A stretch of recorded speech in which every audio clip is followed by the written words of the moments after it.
Everyone knows the old saying, third time's the charm. Well, let's hope that's the case here, because I wanted to introduce you all to Project TBR Zero version 3. Hi everyone, and welcome to Project TBR Zero. This has been a challenge where I've been attempting to get my physical TBR down to 0 unread books. I've been attempting to do this now for the past 2 years, and it is taking me so long, and I don't feel like I'm in much better of a position than I was when I first started, because last year when I did a check-in I had 200 unread books, whereas this time round, the last time I wrote it all down in a spreadsheet, I had 166 books. So that really means I've only cut my TBR down by like 40 or 50, depending on if I had over 200 or if it was exactly 200 unread books. So it's taking me a lot longer than I wanted it to. Whereas I feel like this time around, I need to do an intensive round of Project TBR Zero, where I make this version on hard mode, because I feel like otherwise I'm never going to get my TBR down to 0. So the main reasons I've always wanted to get my TBR down to 0 unread books is because I really just wanted the freedom that comes with having a small TBR. For as long as I can remember, for some reason I have always wanted to have a large collection of unread books. However, when I actually got that, I realised, you know what? I actually don't want my TBR to be over 200 books. And even 166 is like, I still don't want my TBR to be that high. It's just way too high for me. So I feel like I need to do a really intense round of Project TBR Zero. So the main reason I'm doing this is because, as I said, I want the freedom that comes with having a small TBR. I want to be able to haul a small amount of books and then read them all, and then haul more books and read them all. I don't want books sitting on my shelves for years, because I have had some books that have sat there for around 5 years now or longer. So I really want to read my books that I've had on my TBR for the longest time, because I feel like there's always so many new releases that I'm so hyped to read. So then I used to buy them, but then I never read them, and then they just sat on my shelf, and then I lose interest in them, and then I unhaul them. So it's just like this really toxic cycle, which I feel like since starting Project TBR Zero to version 3, I've really changed my reading habits and my purchasing habits. I feel like I'm focusing way more on reading the books on my physical TBR rather than buying a whole lot of books. Because before starting Project TBR Zero, what I would do is my buying habits were ridiculous. So, for example, I would buy all of the books in a whole series where I haven't read even the first one. So I just ended up with a whole series of books that I then unhauled.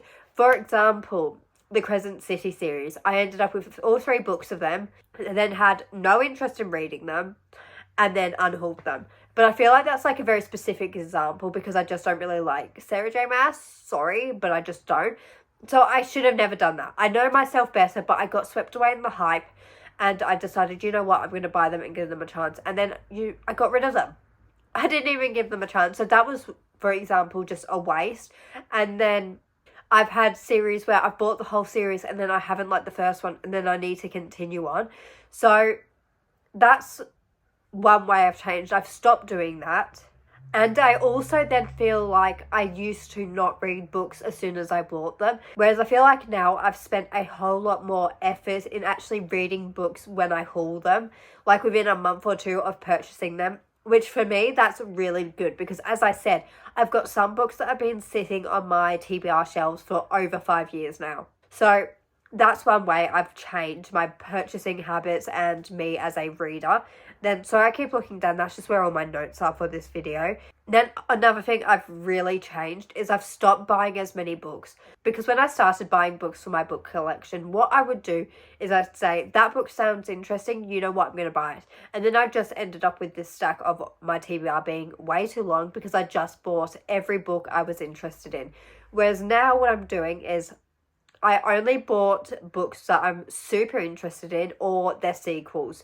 So I feel like that's one way I've really changed, and I feel like I need to become even more intense with this and stop buying them potentially. But I don't feel like that's going to happen. But I will be going through my rules with my book buying in a second. But before I do that, I'm still going to go through ways I've changed from version 1 of Project TBR Zero, which you actually can't see on my channel anymore.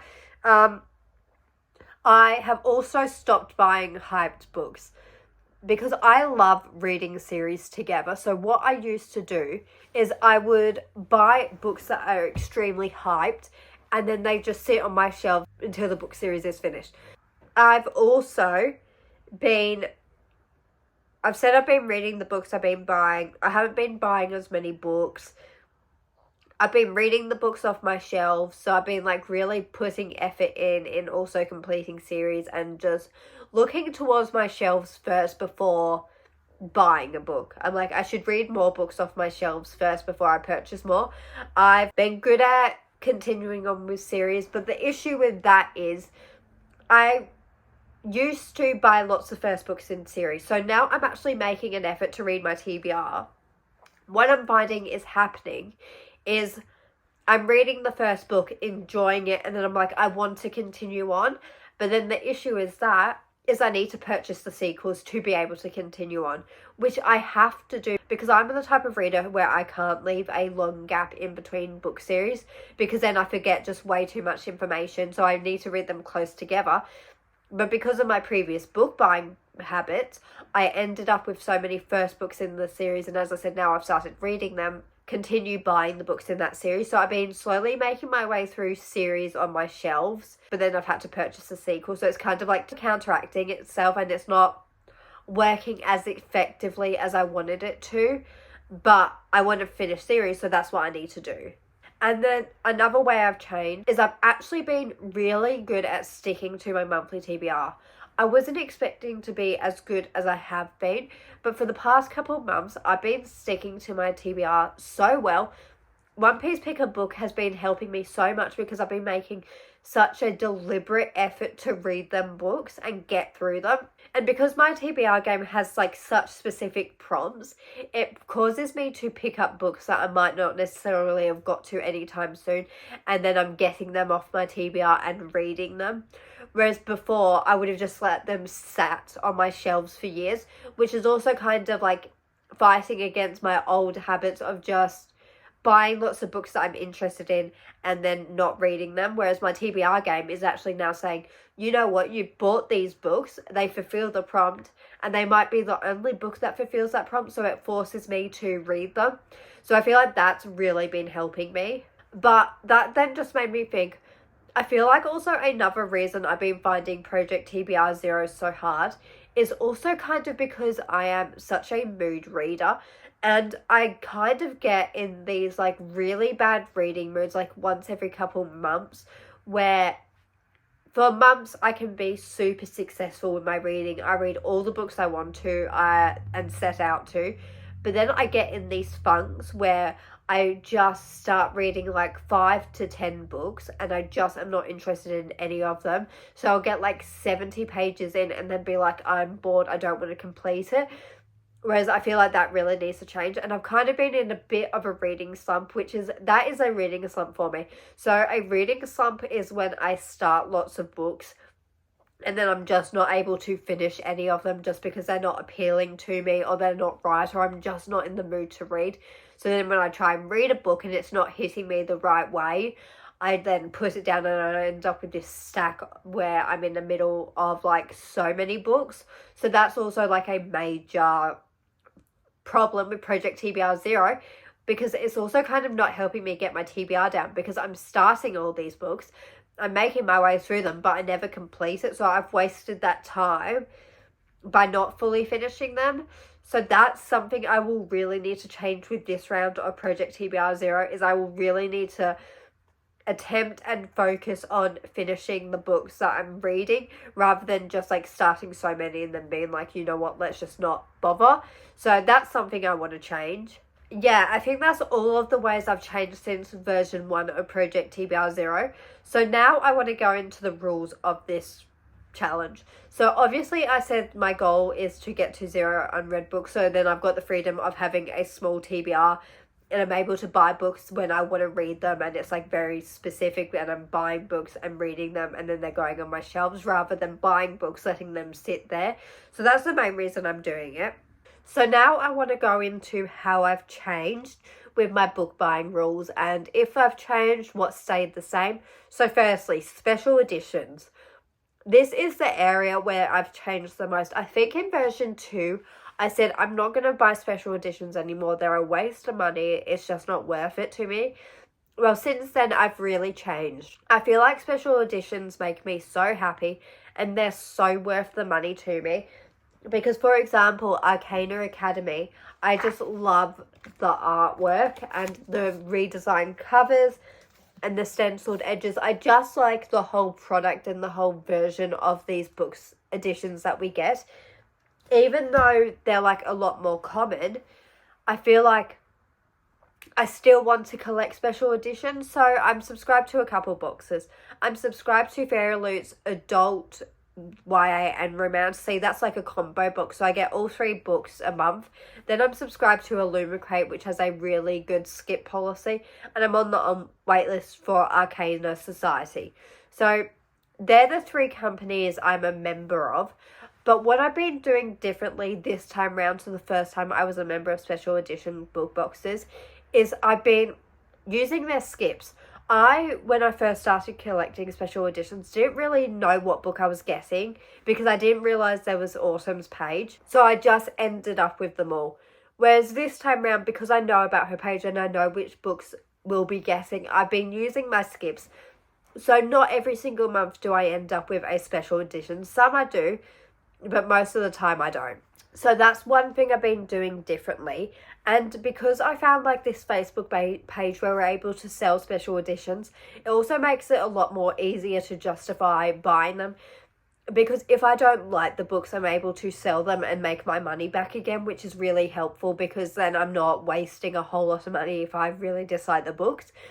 So that's one way I'm also able to justify it. But it's mainly because of the happiness it gives me, which is the main point of this. Because I love books so much, I'm like willing to buy them, if that makes sense. So, rule number 1 is I'm allowed to buy special editions, but I need to use their skip policies when I'm not interested in the books. And I need to read them basically ASAP. So, another way I've changed is when I originally was buying special editions, I wasn't making an effort to read them straight away. Whereas this time, and basically, as soon as I haul them, I'm trying to read them within like a couple months of receiving them. Just so that way I don't end up with like this really backlogged list of unread special editions like what happened to me previously.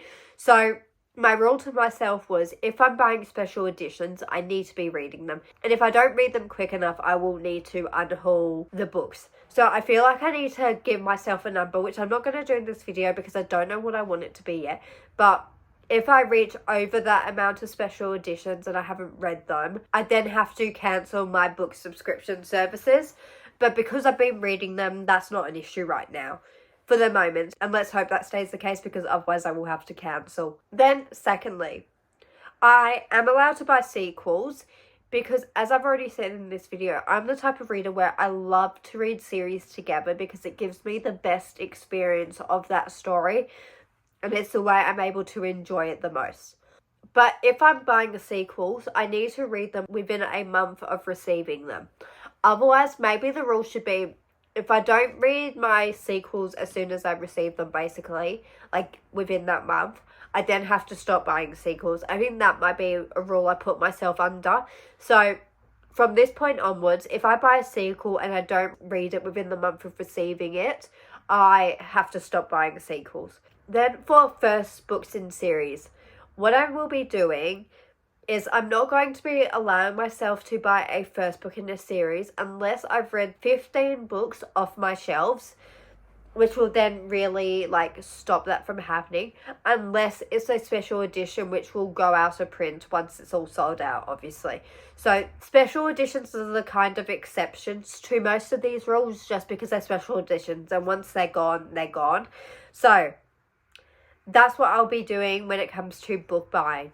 And I really wanted to get down to 100 books by the end of the year, but I was looking at it and I realised For me to get to 100 unread books, if my TBR is exactly 166 books, I would need to read 21 books a month, which I don't think is going to happen. So maybe what my goal is going to be is over the next 6 months to get to 100 unread books. I'm going to say that now. That is my first step of Project TBR Zero version 3. So by March next year, I want to have 100 unread books on my physical TBR. So that will be my first goal. And then obviously we'll make my way down to 0 unread books. So I feel like the only way I can really think of getting down to 0 unread books is like managing my book buying, reading the books off my physical TBR. And that's really it. That's all I can do to get to 0 unread books. So this was version 3 of Project TBR Zero. I hope you've enjoyed this video. If you're a new viewer or if you're someone who's been following me since the first version of this challenge. Yeah, so thank you so much for watching this video. And I wanted to say I hope to see you next time, and bye.